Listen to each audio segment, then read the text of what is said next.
My parents often remind me that when I was a kid, they'd have to restrain me when we'd get close to a pool because I would just run full speed into the pool, fully clothed, didn't care. And I was always pulled to being in the water, under the water. The ocean is so queer, both because of the species that live in the ocean, but also there's just something about this refusal to conform to a confined space or to restrictions. Every trail has a story, and when LGBTQ plus people gather in the outdoors, those stories become community, adventure, and belonging. I'm Justin Yoder, and this is the LGBTQ Outdoors Podcast. Hey everyone, welcome back to another episode of the LGBTQ Outdoors Podcast. I'm Justin. And I'm Patrick. And we are excited to have kind of Pride Month wrapped up. Incredible time of celebrating who we are as a community. LGBTQ Outdoors was out at several Pride events, sharing the good news of the outdoors in a queer setting. So if this is your first meeting with us and our organization, welcome to LGBTQ Outdoors and our little podcast here. There's a whole treasure trove of things that we've recorded in the past, so feel free to go back and check it out. But Pride Month has been great. It's always kind of a challenge, lots of, opposition to what we're doing. But, we're getting out there, we're being authentic, we're taking up space. And that's not something that I'm going to apologize for. Yeah, nor should we. We had booths all over the country, from Texas to Colorado to New England, all over. And so great time, hoping that people are finding us and getting connected to us in the great outdoors. And speaking of that, we have LGBTQ Outdoor Fest coming up in September, which everyone hears us talking about, but maybe you found us during Pride and this is a new thing to you. So if the idea of 4 days in the Colorado Rockies surrounded with a whole bunch of new friends that turn into family, campfires, outdoor workshops and education. If that sounds amazing to you, go to lgbtqoutdoorfest.com and get signed up and learn all about it, because we would love to have you there. Absolutely. It's going to be fantastic. I really love this location. Is gorgeous. Plus their little challenge course is a trip. Definitely pushes you outside of your comfort zone. It is, and it is optional. Sure. Now, the moose walking by during our family time evening session might not be so optional, but Right. like the last time that was pretty amazing. We were just had everybody out there, and all of a sudden heard something approaching our big group, and it was a cow moose just strolling casually by. And she was out there being unapologetic and taking up space. She was taking up space, as nature does. Yep. It was a good time. We have an amazing guest, as always. Patrick, I think you want to take it and introduce them. I'm so freaking excited. Benji Zecher is a queer Pacific Northwest-based educator, artist, naturalist, and aspiring intertidal mammal. He received his master's in landscape architecture from the University of British Columbia, focusing on coastal restoration and climate change adaptation. As a certified freediver, scientific scuba diver, and dive master, Benji dedicates their professional and personal time to understanding ways humans can take better care of coastal ecosystems. When not at work, you can usually find Benji being in, harvesting from, and spending time with the cold waters in the North Pacific. Benji is also co-founder of We Are Water, a Canadian nonprofit that teaches coastal stewardship through snorkeling and in-water skill building to communities up and down Canada's rugged West Coast. Benji, hi. Hi, guys. Thanks for having me. That's quite the impressive bio you've got there. Just a couple things. I like Just a to few keep things. things interesting, you know? I don't even remember how I first came across your Instagram, but as soon as I did, I was like, we somehow need to get this human on our podcast because it was just stunning. So at the Thank end, you. Benji will give their Instagram account so you all can find them, but the photos are absolutely breathtaking. So I'm so thrilled that you're taking time and sharing your world with our community. Yeah, no, thank you guys so much. Those Instagram photos, I really just point and shoot and hope that something comes out that isn't blurry or too dark. And yeah, and it's fun to do. That's awesome. Well, you got great scenery, and Mother Nature is providing you a great subject, so it looks incredible. That's for sure. Let's start off where we like to with a lot of our guests and learn more about who you are. Where did you grow up? How did you get involved with the ocean? Like, let's learn a little bit about who Benji is. Okay, well, I feel like probably a lot of people have not heard about me, which is great that I would understand. But I sometimes like to describe myself as your favorite queer underwater photographer's favorite queer underwater photographer, and that is 100% truly unverified, but it is something that I am aspiring to be. And yeah, I grew up on the ancestral territory of the Massachusetts people in the Quinnipiquin River estuary, also known as Boston, Massachusetts. And yeah, I made my way west for graduate school in my early 20s, but I've always been an ocean person. I've always been someone who cares really deeply about how to exist in the ocean and outside of kind of an indoor environment, especially as queer people. I think there's a lot of push to be inside and in cities, which I also love. I live in a city.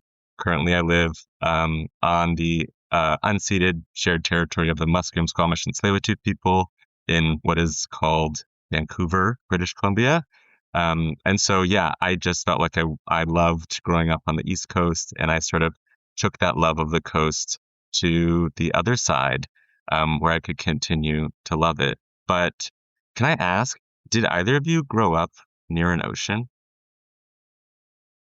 No. Okay. I grew up about as far away as you could possibly get, which would Really? be Missouri. Okay. So slightly landlocked there, but I do love the ocean. I grew up in Houston, and we lived in Clear Lake, which is about halfway between Houston and Galveston, which is a big beach area. I definitely wouldn't call that the ocean. It's Gulf of Mexico, but ocean adjacent, enough to dip your toes in, to kind of get a feeling for it. Yeah, but the Gulf, doesn't- I mean, it's salty. That counts. It's salty. Yeah. It There's doesn't fish. look like where you are, though. I can No. guarantee you that. Fair. Yeah. Very fair. Yeah. So you moved from Massachusetts to BC. Yes. Yes. Awesome. I mean, what have you year guys- was that? Oh, that was in 2019. It was, I had spent some time sort of traveling, trying to figure out where I wanted to be and the sorts of projects I wanted to be the sorts of projects I wanted to be working on. And my life was sort of pushing me towards grad school, because you know what they say, if you don't know what to do with your life, go to grad school. And I definitely took that advice. And yeah, I was choosing between British Columbia and the Norwegian Arctic. So either way, I was going to be somewhere very cold and dark and wet.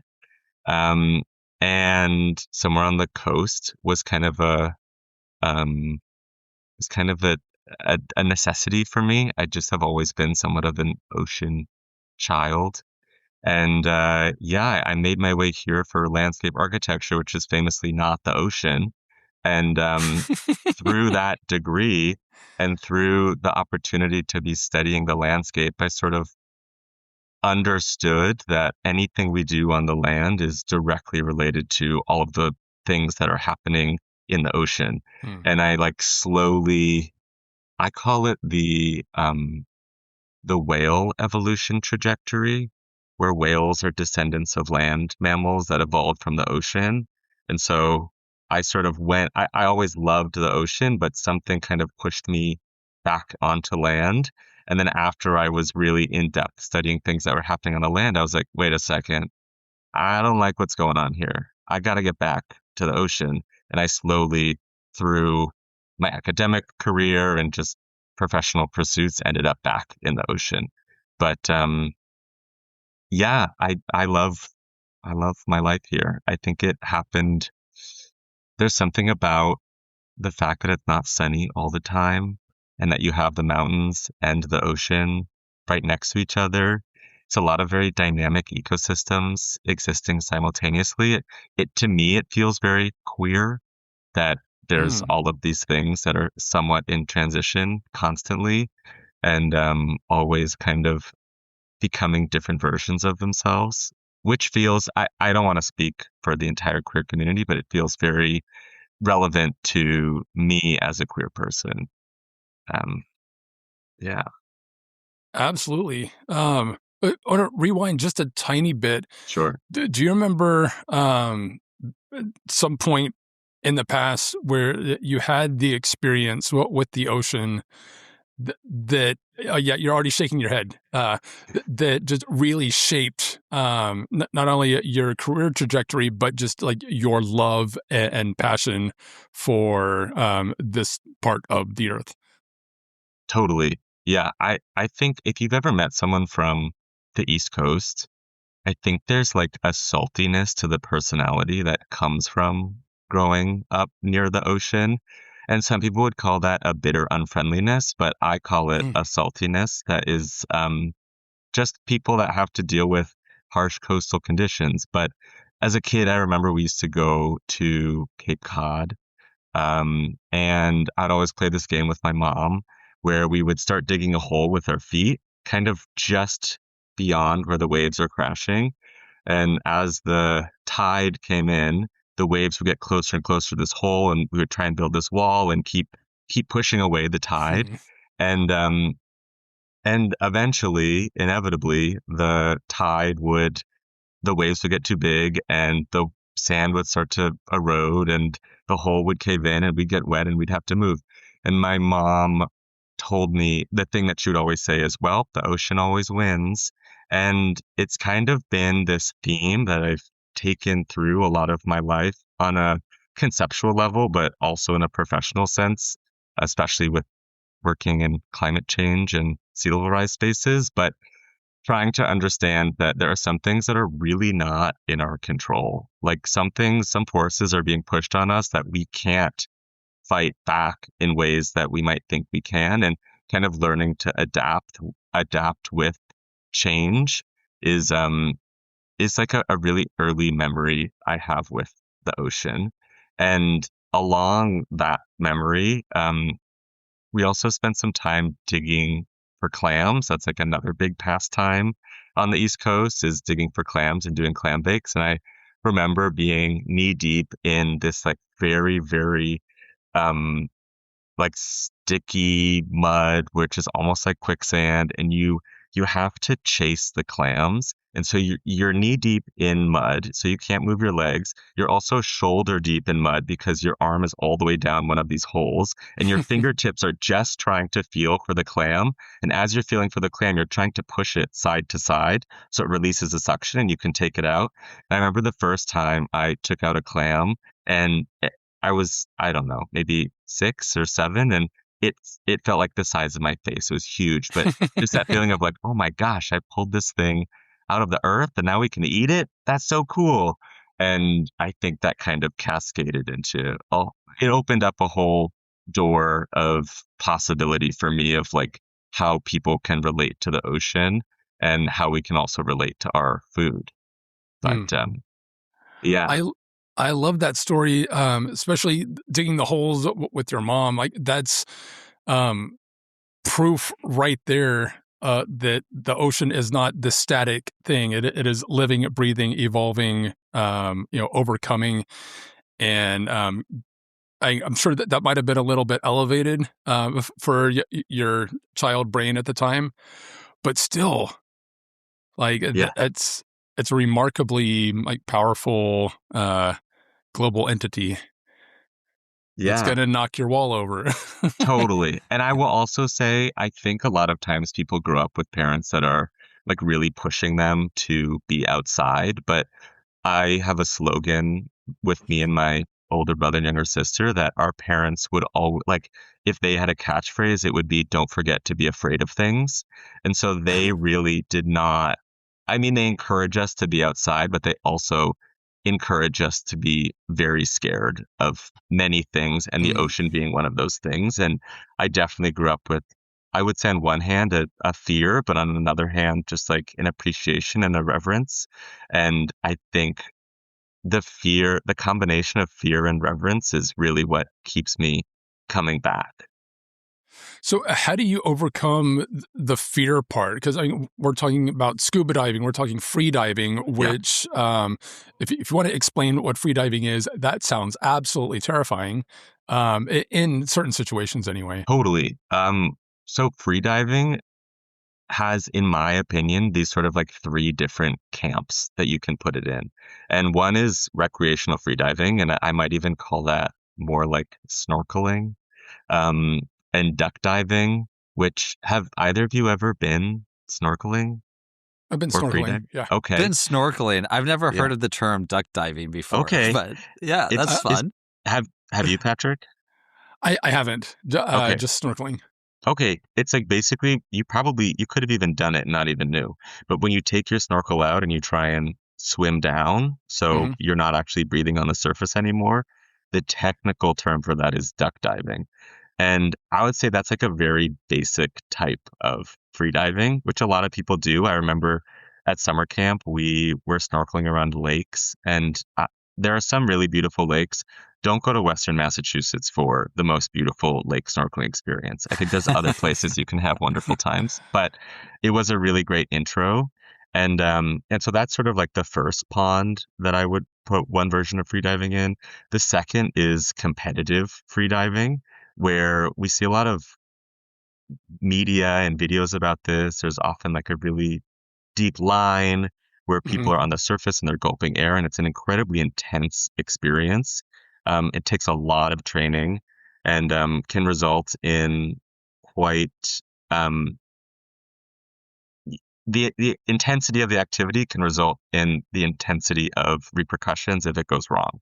Mm. And and so that can happen. That is a version of freediving that I have trained to do, although I'm not, again, growing up, don't forget to be afraid of things. I think I'm really afraid of that because it's so internalized. A lot of the people who do that, there's a version where you're not wearing fins, you're not wearing goggles, you're just eyes closed, tethered to a line, swimming down, sometimes hundreds of feet. And it is really intense. And and so that's another version, which is really cool. And I have a lot of good friends that do that, and it's a really intense training, um, that is fun to see people that love to do it. But I am not totally in that camp. And the third type, which I would say I most align myself with, is applied free diving. And I'll also caveat these are three terms that are in the Benji Zecher school of free diving, which has not actually been established yet, but it is So don't try to something. Google it. So don't try and Google it. No, no, no. But the applied version of free diving is an activity that's been happening for hundreds, if not thousands of years around the world as a way to actively steward the coastlines and waters, both to increase biodiversity, but also to procure food for communities. And it's kind of a methodology of having eyes under the water as well as over the water to make sure that everything is kind of staying in a form of ecological equilibrium. And I think an example that a lot of people know about is the Hanyu in Korea, which is this collection of women freedivers who have been collecting seafood for their communities for generations. But this is something that's happened all over the world. It's a part of Indigenous Tasmanian history. It's a part of history in South Asia, the Persian Gulf. And so I am very interested in the ways that freediving can be used as a tool specifically to help steward um, what's happening underwater. So, yeah, those are the three camps that I would kind of define freediving as. But I think from what I've experienced, everyone has their own reasons for choosing freediving and their own reasons for how they want it to be integrated into their life. So, what was it that first made you decide that you wanted to try this, knowing plenty of risk and everything involved? So, what was that first experience like? And then also, what was your hopes and goals with being able to do it? Mm. Well, my parents often remind me that when I was a kid, they'd have to restrain me when we'd get close to a pool because I would just run full speed into the pool, fully clothed, didn't care. And I was always pulled to being in the water, under the water. I was a competitive swimmer for a long time. Um, I During my first year of my undergrad, I went to the school that I went to specifically for marine biology. They're in coastal Maine. They had a marine lab in Canada. Their whole thing was just being on the ocean and studying things on the ocean. And so my first summer, I got a really cool grant to study how European green crabs are affecting coastal ecosystems in Maine. And as part of that, we went snorkeling to kind of see what was happening in the green crab's habitat, in specifically in eelgrass meadows. And the water I don't know if either of you have been in the water in the North Atlantic before in Maine, but it Oh. is it is not warm. But that's part of the reason why it's so beautiful and diverse. And it has all this dissolved oxygen. And I just remember being underwater and feeling like, wait a second, this is an experience that's having an impact on me on a emotional level, but I'm also able to contribute to kind of science and better understanding how to take care of the coast. And that was that was kind of a fun realization. But after that summer, I sort of just I couldn't it was a lot of time under fluorescent lights in a lab. It was a lot of time writing. It was a lot of time processing data. And my ability to tolerate that level of analysis, that kind of intense analysis, I just I couldn't do it emotionally. I mean, I say this in a lot of my videos. I am no stranger to depression, anxiety, just being kind of generally sad. And the combination of the rigor of that kind of analysis with fluorescent lighting and my kind of mental state at the time, I had to pivot. And so I ended up pivoting to art and sculpture and ethnobotany. That sort of took me on the land, studying how plants and people are related. And it was almost 10 years until I put on another wetsuit and dove in cold water. So there was like a big chunk of my life where I had always been thinking about, like, how do I get back in the ocean? How do I get back in the ocean? But I just didn't really have opportunities that were coming up that allowed me to respect my mental health needs and also pursue the things that I was really interested in pursuing. So, kind of a winded story of how I got in the water the first time. I love it. And like part of me is curious to know a little bit about your coming out because Mm. and accepting who you were and walking into your full identity because you did get involved with the ocean at such a young age and still are. So what did the ocean mean to you during that time as you were realizing who you are as a queer person and walking into that?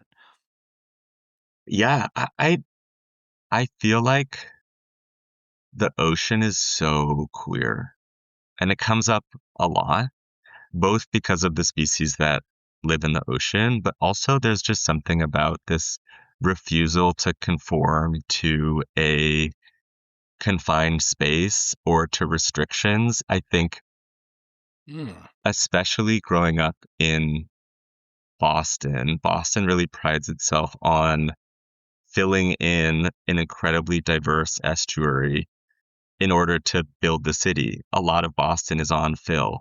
And right now, some of the repercussions of what happens when you don't respect the will of the ocean and of the intertidal is being manifest in the flooding and the kind of forecasted effects of sea level rise on the ocean, on the city of Boston. And I think knowing that people are making these decisions that are not respecting an area that is kind of integral to ecological well-being, like an estuary, like the mouth of a river into the ocean, for me was an easy transition to say, like, this is a lot of what's happening in the queer community. A lot of queer people are sort of this, like, living in the in-between of society and making these incredible contributions. But when we are suppressed, it's only a matter of time before there are these repercussions that hit the larger kind of social network and or social conscience. And yeah, I just feel like for me, the ocean has always been a really important escape and a really important teacher. And I think there are a few times where I've just said, like, I don't know what I'm doing with my life. I gotta go ask the ocean. I gotta go, instead of touch grass, touch seagrass, which is I similar. love I it. think it's kind of conceptually the same, but yeah, that was a lot of it for me. And I wonder for either of you, did you have like moments where you thought, here is an ecosystem that I'm going to need to come back to because it's offering me quite a bit of solace? Mm-hmm. 100%. And oddly enough, it's water based. I'm not Mm, so much like an ocean explorer, right. but I have gone snorkeling a handful of times in the Mm, Caribbean, mm, and I I I can't explain it with any other words other than like pacifying. mm, It was just um, much more quiet, yeah. very colorful. There was so much motion, so much light bouncing around. Like I'm a big light Mm, type, shiny kind of person. mhm, Um, and it was genuinely sad to have to get out of the water when my time was up. mm, Like it was just such an incredible experience. So when I have gotten to go back, get my head underwater, snorkel, um, it's just so calming.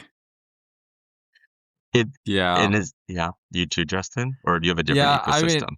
I would have a different one. Yeah. Like for me, and there's many ecosystems within what I'm going to say, but really anytime I can get to the mountains, like the Mm, mountains are just like my escape, my therapy, my place that I need to go. And again, there's a lot of different kind of ecosystems within mountains, especially right. depending on where you are. But there's so much there's so much life in the oceans too, but there's so much life in the mountains. There's life everywhere, and Mm, just getting out of the city and just being able to escape, I think is so healthy for us. And I think that's why I like our adventure trips that we do so much, because we take groups and we get out there. We wherever we're going, it's just an escape, where you can enjoy the outdoors with other queer people, and the ecosystems and the wildlife and the nature,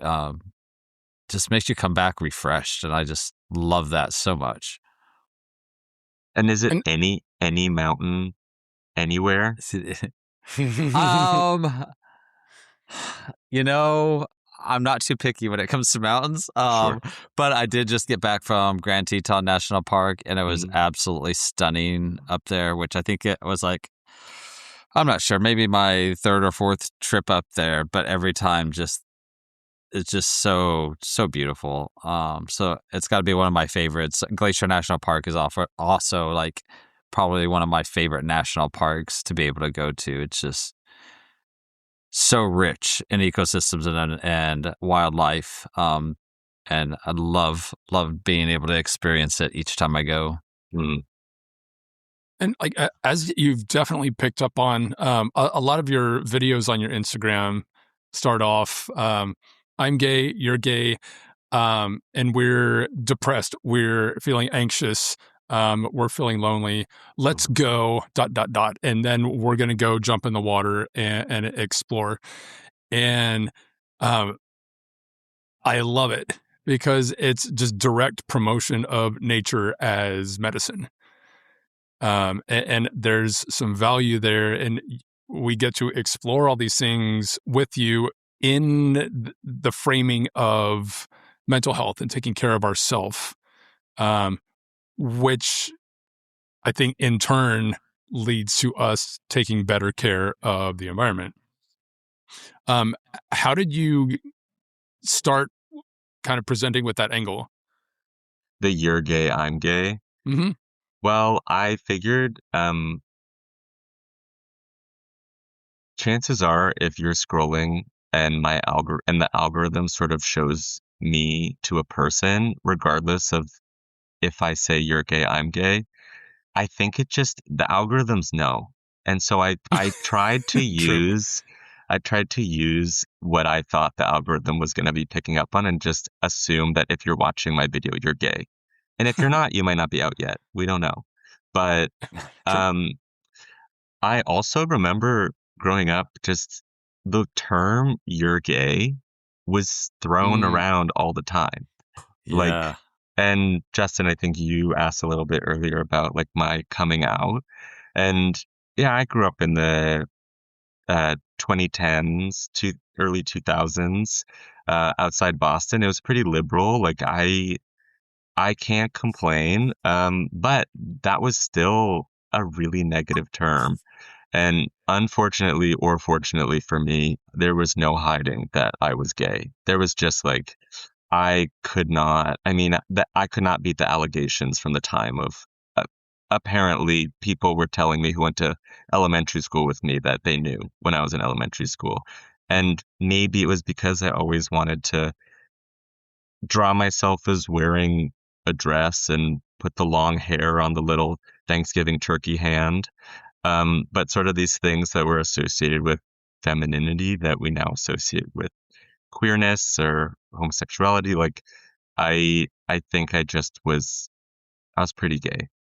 And being called you're gay and then sort of turning that on its head to be like, okay, well, actually this is a positive thing. Like you're gay? That's amazing. Like that's so cool. I'm also gay. I think that's pretty cool. And I think adding that extra level of mental health and awareness is something that I wasn't seeing on social media. Like so much of what I do and what a lot of my friends do, and I think people in the outdoor space do, is try and find some form of healing.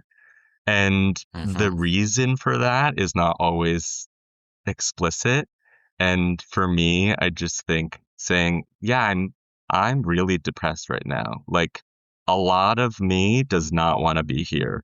But I also know that time has to pass between now and when I pass away, whenever that is.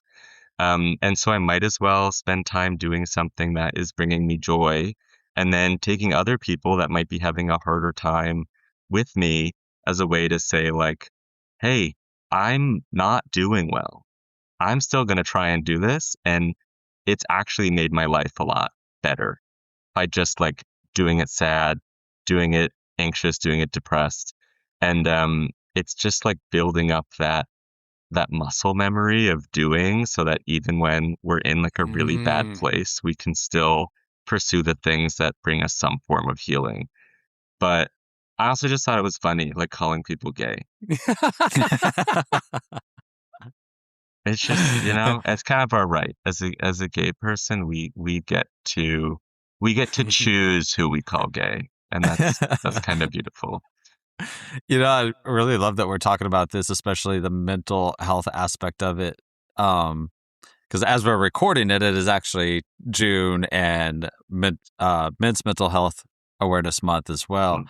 Um, and I think that a lot of people never want to really step outside of their comfort zone of the cities or whatever environment they are in, that they feel like they can't get into the outdoors. Yeah. But I have a hard time also believing that people don't want to go to the outdoors because they hate beautiful sunrises or, seeing all this amazing wildlife or, they hate an incredible hike with some friends. I don't think that that's why they're getting outside. What would you say to somebody that maybe is having a challenging time mentally and having a hard time being able to get maybe the help they want? Not that this is the answer, but it could be a way of bringing some hope and some joy into life. What would you say to them to encourage them to try getting outside and embracing nature in a way that might be able to help mentally? Yeah, that's always the question, I think, for all of us. But this is coming from the Benji Zecher school of medical psychiatry, and so don't check it. But it is what's helped me, and I have found that learning the names of different organisms around me has really tethered me to this life. And I have to back up a little bit because this story starts with Queen Latifah. And hang with me, I will get there. I remember Go on. when I was a kid, I was vacationing in Arizona with my family. And I remember my mom was like, "Is that Queen Latifah?" And we all looked and we were like, "Oh my gosh, that's Queen Latifah." And it was the first time I had recognized a celebrity in public. And that end of the Queen Latifah part of the story, that's all.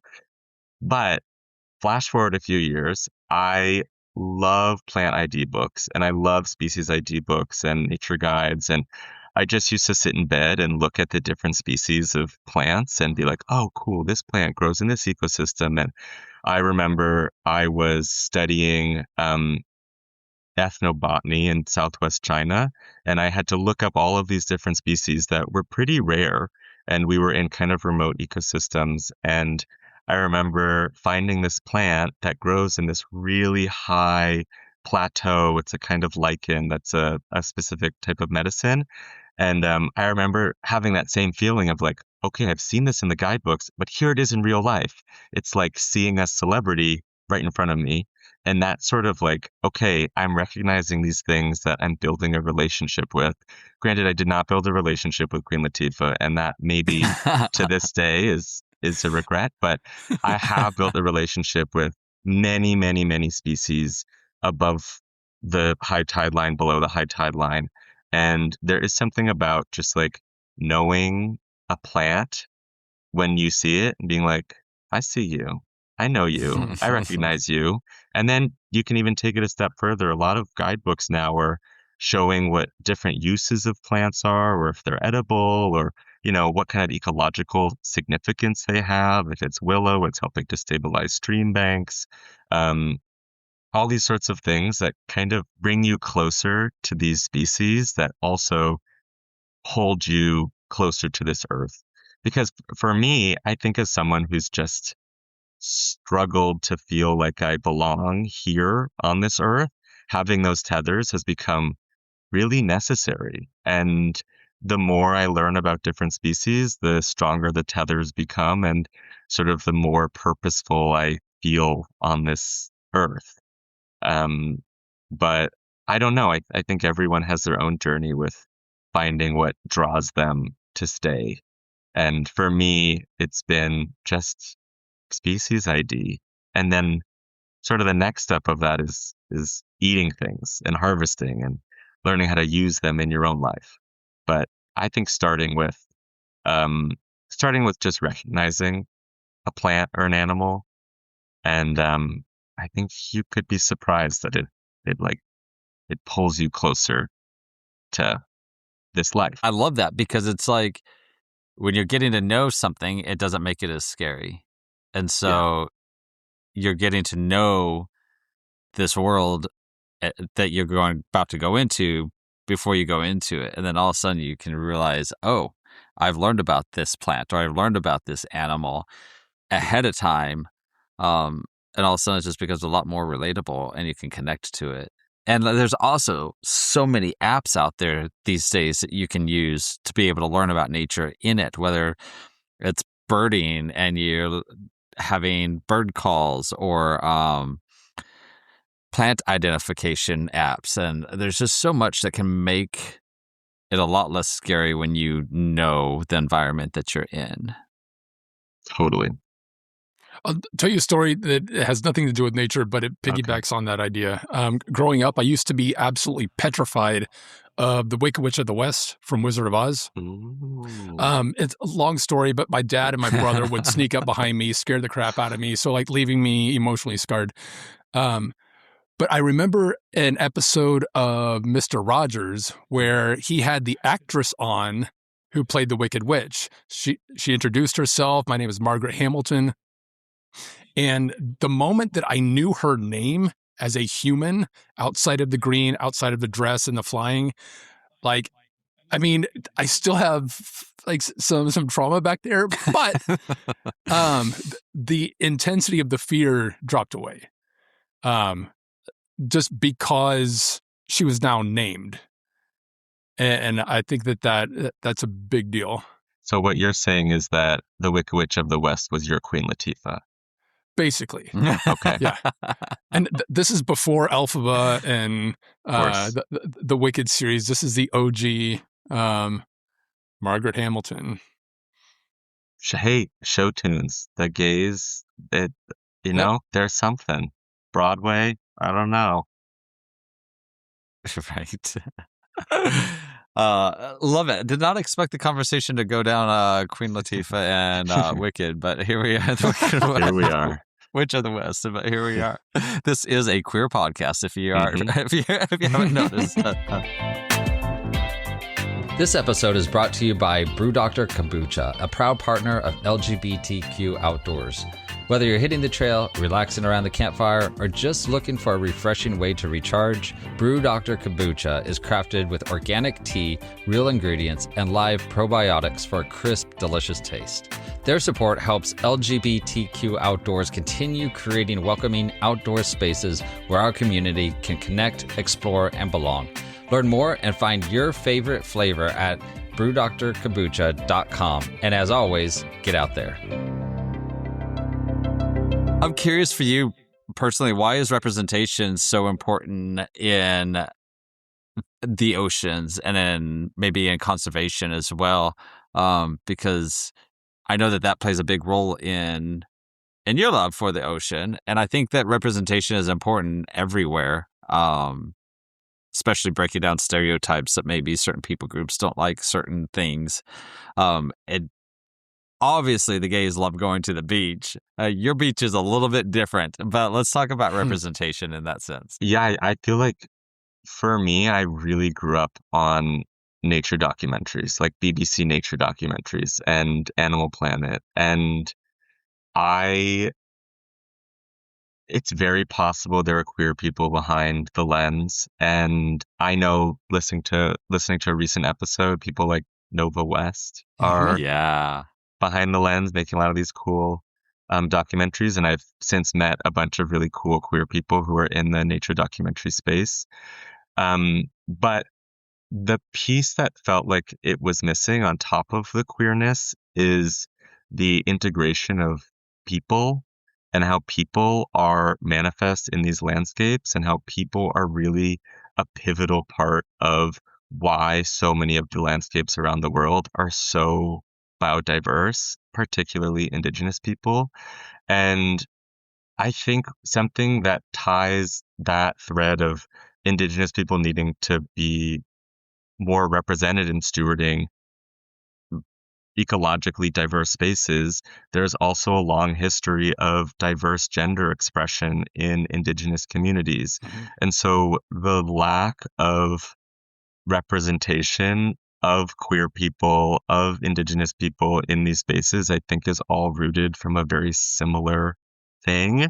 And that is having these like very sort of Western European colonial ideas of how nature should exist put on top of the queer community as well.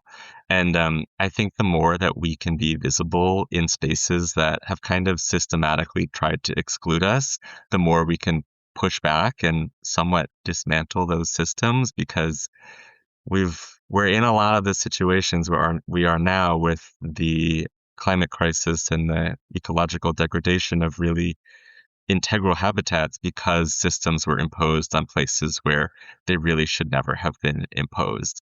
And for me, the more I can highlight that intersection of queerness, of needing people in these spaces in order to support their health and their abundance, and also supporting Indigenous folks on making sure that their lands and waters can remain abundant for many generations to come is like where I see my love of the ocean and my identity really intersecting. One of the things that we love too is trying to bring more representation to the outdoors in general. And so to be able to hit that so specifically with oceans, I think is really cool and powerful. And I think the more people that see what you're doing, it can inspire people to dive into the cold waters,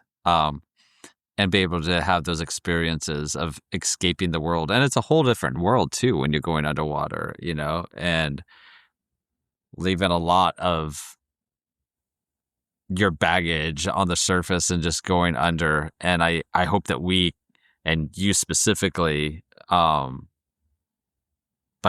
bringing more representation to what you're doing, more people will get out there, more queer people will get out there, and bring even more representation to free diving and to conservation, especially in the ocean, because we drastically need it.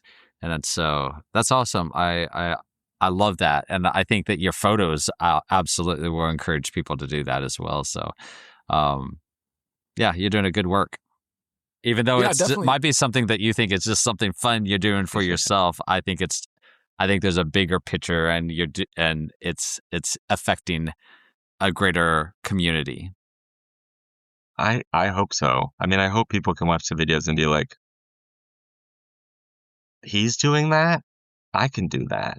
Like, that's really, like, if I sort of hope to be the tip of the iceberg for people where they're like, that person, really?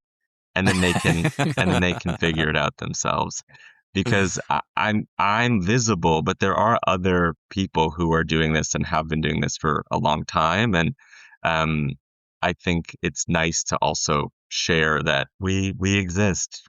Queer people who like the ocean exist, and queer people who want to be making decisions about what happens in the ocean because we are in the ocean is also a facet of people that could be heard more.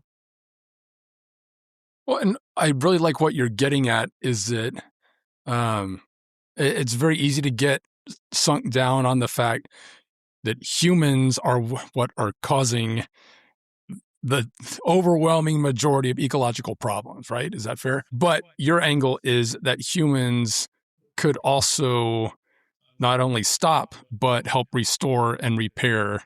As a species, we caused it, but we also have the potential to reclaim it and protect it and help it grow.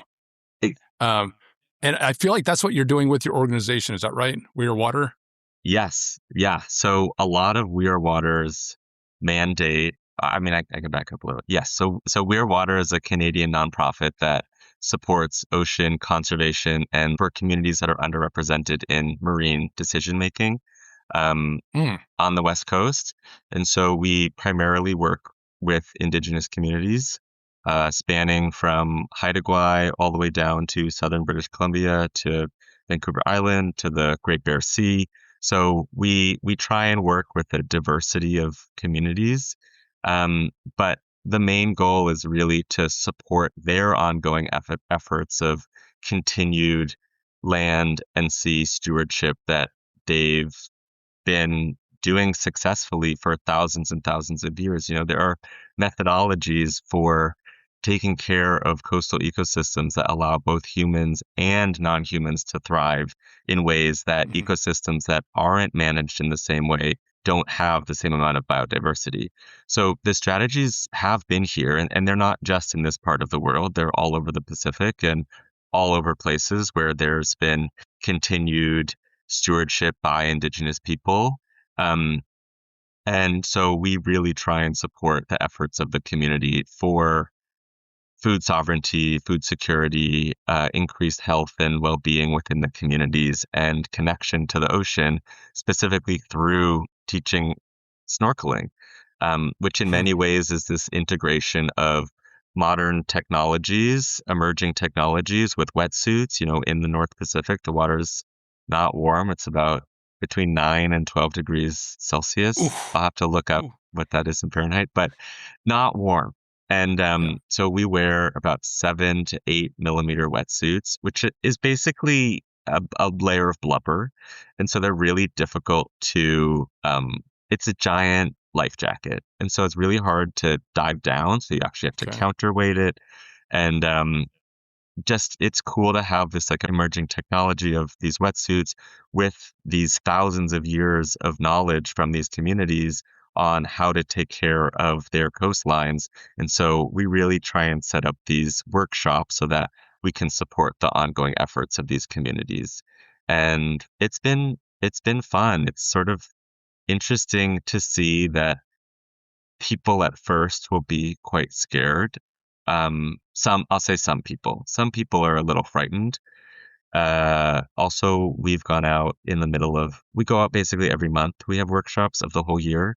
So rain or shine, we're out, or rain or snow. And yeah, people are a little bit scared, a little bit worried about the cold, but we've never had people come out and not be glad that they went in. And most of the people that come out are like, when are you coming back? We got to go back Mm. in. And it does something that's pretty transformative. And I don't know fully what it is. And I don't know how to articulate or describe it. But I think, Patrick, you were getting at this a little bit earlier, that there is something about getting in the water when your face is submerged and you're seeing truly a whole other world that we're not really privy to as land creatures right in front of you. It can change you a little bit, I think. And as foreign as it seems, like I remember a very strong feeling like this feels like home. Mm, Like it, all of my fear and hesitation about like swimming with all these animals that I don't know what they are and they're going to bite me and all this stuff, like that all went away like 10 seconds after I plopped my head under the water. wow. Like it's just, I don't know. Maybe I'm part dolphin or something. I was gonna go with mermaid, but dolphin could be. Yeah. Close. Circling back to show tunes. As we do. As we do. It's very on par for Patrick. Very on par. Oh, good. Yeah, there are physiological processes that happen when you put your face in the water. Have you guys ever heard of the mammalian dive reflex? I have. So that's basically, this program is kind of capitalizing off of that. I mean, a small part of it is just the notion that when you hold your breath and you put your face in cold water, things physiologically change that can really calm your system for long-term effects, which people are still studying. There's not definite answers on all of it yet. But it is pretty well documented that being in cold water and immersing your face in cold water can have really important health benefits. And so it's been a really fun program. We're in our second year, and we've gotten to work with some really cool communities and gotten to eat some really amazing food. A lot of sea urchins and scallops and some great fish. And it's kind of changed how I eat seafood. I've become a bit intolerable in a seafood restaurant that, it's hard to want to order scallops when I just had them fresh from the ocean. But I'll still do it because I do love seafood. But it's been great. Let's talk about that for just a sec. It can be a kind of a touchy subject for some folks, but harvesting out of the ocean for food. How do you balance that with conservation and keeping things alive? Because on the surface, it seems very counterintuitive. Like, we want to keep it alive, so we're going to take animals out. What's your take on that? Yeah, this is something that I think I hear a lot about in the conservation space. I don't know if it's something that comes up for either of you, but the notion that people can't interact with an ecosystem in a way where both people and non-people can benefit is wrong. It's just wrong.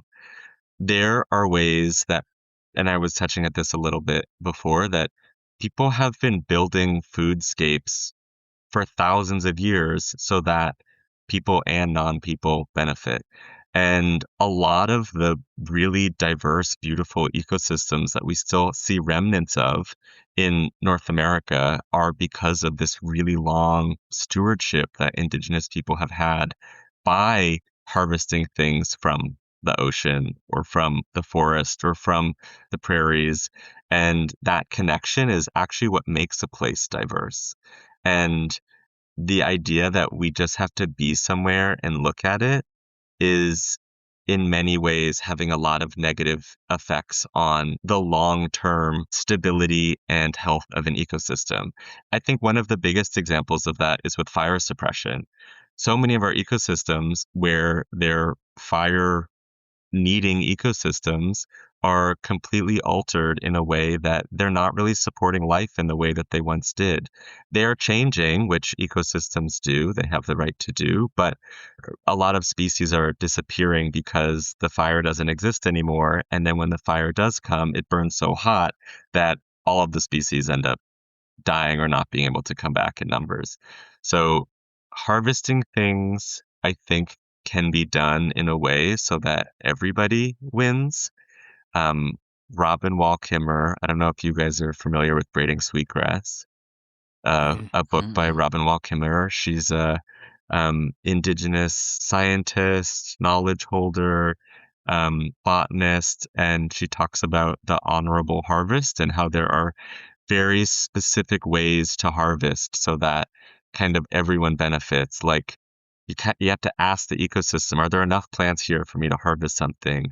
Don't take more than X number. And I understand the cliche of a white person that is quoting Braiding Sweetgrass has become like a really big cliche over the past 5 to 10 years. But I do find it to be a really important and useful tool that is out there for public domain without co-opting knowledge that isn't out in the public.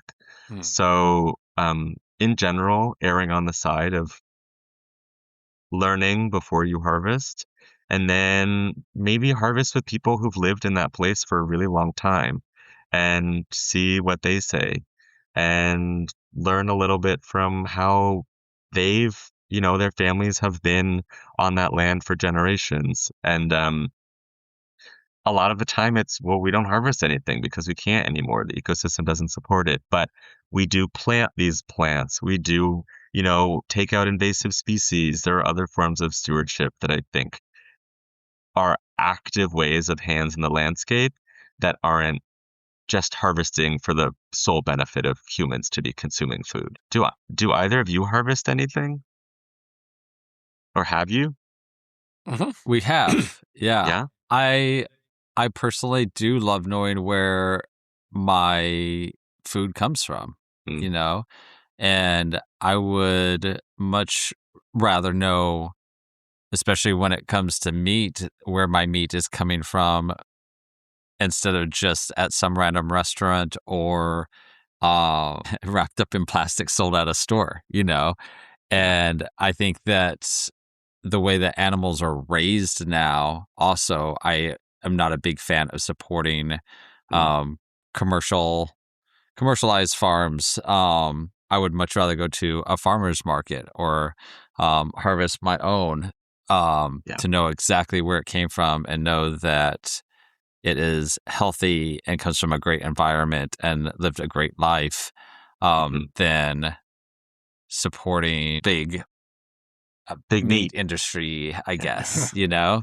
And a lot of people will say, you know, well, you can always be vegetarian, you know, but at the same time, we're animals. We're mammals. And so I don't think that we need to feel bad about what we choose to eat. I don't judge people that want to be vegetarians or vegans or whatever. Everybody makes the decision on what's best for them. And I try to feel like I'm make the best decision for myself as well. But also want to be able to do it in a way that respects the land, respects the wildlife, nature, and is done in a ethical way as well. Yeah. I'm wondering about jumping into some kind of rapid fire questions here. Okay. Got a few for you, Patrick. Maybe you and I can rotate on these. Do you want to? Do you want to take the first one? All right. I'm going to start the clock. 30 seconds. Here we go. No, I'm kidding. What is your favorite place to dive? I can't believe I don't even know if we talked about it. A kelp forest. Yeah. Yes. Did we? I don't even think we didn't touch on it. Have you? Is that your background right now? Yes. So a kelp forest. It's these giant tree-like organisms that grow in the ocean, in cold oceans. And the only way I can describe it is swimming through a kelp forest is like those dreams where you're flying. And you don't really, you can kind of control it, but not really. And when you dive down into a kelp forest, there is something about being completely immersed in this ecosystem. You're not watching it from the outside. When I'm snorkeling in the tropics, sometimes you feel like you're looking into a coral reef, you're looking at an aquarium. In a kelp forest, you are 100% a part of that ecosystem, which is cool. Seals come up to you, sea lions will swim by. Sometimes there's, little kelp sharks. So yeah, for 100% a kelp forest. I love that. This is slow rapid fire questions now at this point. Sorry, I know I could not talk about it. I couldn't talk about it.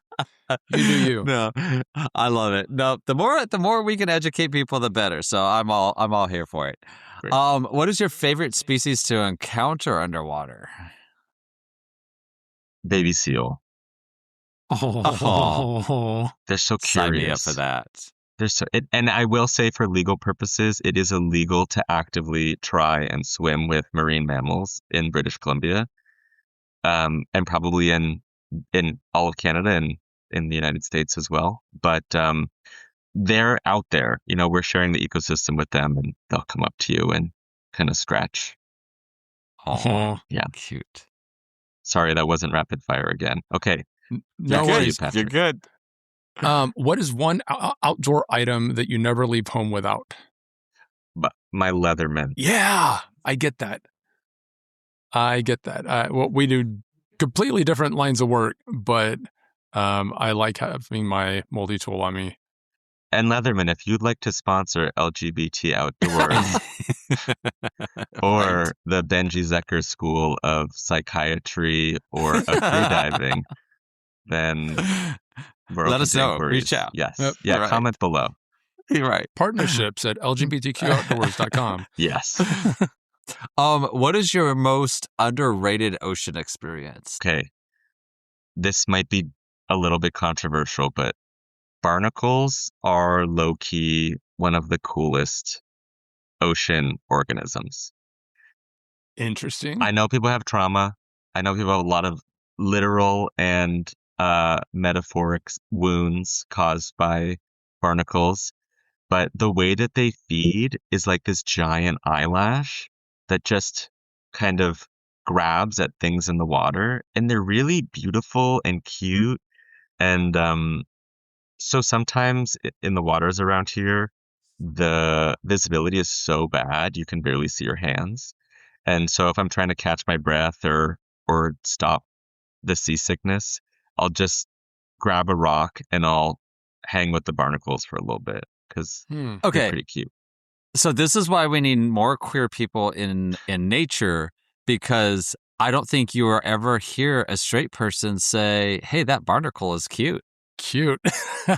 You're so right. I am here. Big Barnacle has a really bad marketing team, and I am open to helping them out. So Big Barnacle and Leatherman, reach out. You can reach out. Yeah, Yeah, we reach could do out. a collab all together somehow. We'll That'd do be a perfect. yeah. Yes. You can also eat some types of barnacles and they're delicious. So Wow. I did Cute not know and that. delicious. totally. On brand for all of us. Right? Yes. What is one thing everyone should do at least once in the ocean? This is sort of apropos of our last conversation, but I think eat something from it. And that's not just animals, that's seaweeds, that's kelps, that's I think that could be sea salt, making sea salt. The ocean gives us so much of our lives. And I think really understanding, like building a deeper relationship and connection through eating something from it, just builds a really strong bond. So, and Good snorkel, answer. Yeah. and snorkel. I don't know. I can't Yeah. choose one. Great. Awesome. I've thoroughly enjoyed our conversation with you. And as we kind of wrap up here, I kind of want to ask two questions for you. One is, what do you hope that people will take away from our conversation in this episode? But then also, we just wrapped up Pride Month. And so anything that you want to share related to Pride, to living your authentic self, to encouraging the community to get into the ocean, whatever it might be, just kind of some final message to our listeners that are tuning in and getting a lot out of this, hopefully. Okay. Well, I guess I can answer that sort of from the perspective of the ocean, maybe a little bit, my Yeah. version of the ocean, that I think there are two things that I would say as the ocean to queer people. One, keep taking more thirst trap selfies in front of me. I think they're doing good things for you, and you have to document yourself at any point in your life. It's nice to just see yourself, and I think keep doing that. Also, I think nurture, and I mean this not in a physical way, nurture your in-between spaces. That oceans are really good at having these spaces where ecosystems are merging. And those places are where the ecosystems are most diverse. There's the most abundance of life. And I think as queer people, kind of leaning into where we feel there's a bit of instability or there are a few things that we maybe don't feel super confident in. I think similarly to the ocean, those spaces where a lot is happening are our biggest strengths. And so the more that we can just try and acknowledge where we feel that maybe I don't want to share that thing about me because it doesn't feel like it's going to be received well, or maybe I'm not so confident in showing up to this space because I'm not sure if people will accept me. But I think leaning into the way that we feel liminal, the stronger we'll be. Great. Love it. Perfect. Patrick, I was going to ask if you have anything to go along with that, but I'm not even going to try. Awesome. Benji, it's been a pleasure to have you on the podcast. Absolutely loved it. Where can people find out more information about you, your nonprofit, your work, all of that? Sure. So you can find me at Benji Zecher on Instagram or TikTok. And you can also check out my website, benjizecherphoto.com. And if you want to learn more about what we do at We Are Water, you can go to wearewaterbc.org. Thanks so much, guys. Awesome. Absolutely. And we will list all those in the show notes as well so people can access them as well. I do know that we hit on mental health a little bit, so I just want to kind of mention as we're closing too that if Pride Month was a challenging time for you, or you just going through a challenging time and you are really needing some help, just a reminder that the Suicide and Crisis Lifeline is out there. You can call and text 988 to reach a trained crisis specialist, because you are wanted in this world. You are wanted here. The world is a better place with you in it. So don't be afraid to reach out when you're in those spots and you need help. And to all of our listeners, again, thank you for tuning in again this week. We love you. We want you here. You are special to us. And you make this community a great place, and it's vibrant with you in it. And so hopefully we will see you on the trail. Find a local chapter in your area. And until next time, get out there. Thanks for listening to the LGBTQ Outdoors podcast. Catch past episodes on your favorite streaming platforms and connect with us on Instagram or Facebook by searching LGBTQ Outdoors. Support our mission by joining the Trailblazers Society at lgbtqoutdoors.com/trailblazers. To learn more about our local chapters, LGBTQ Outdoor Fest, adventure trips, or to sign up for our newsletter, visit lgbtqoutdoors.com. If you're enjoying the show, be sure to follow, rate, and review. It helps keep our mission going.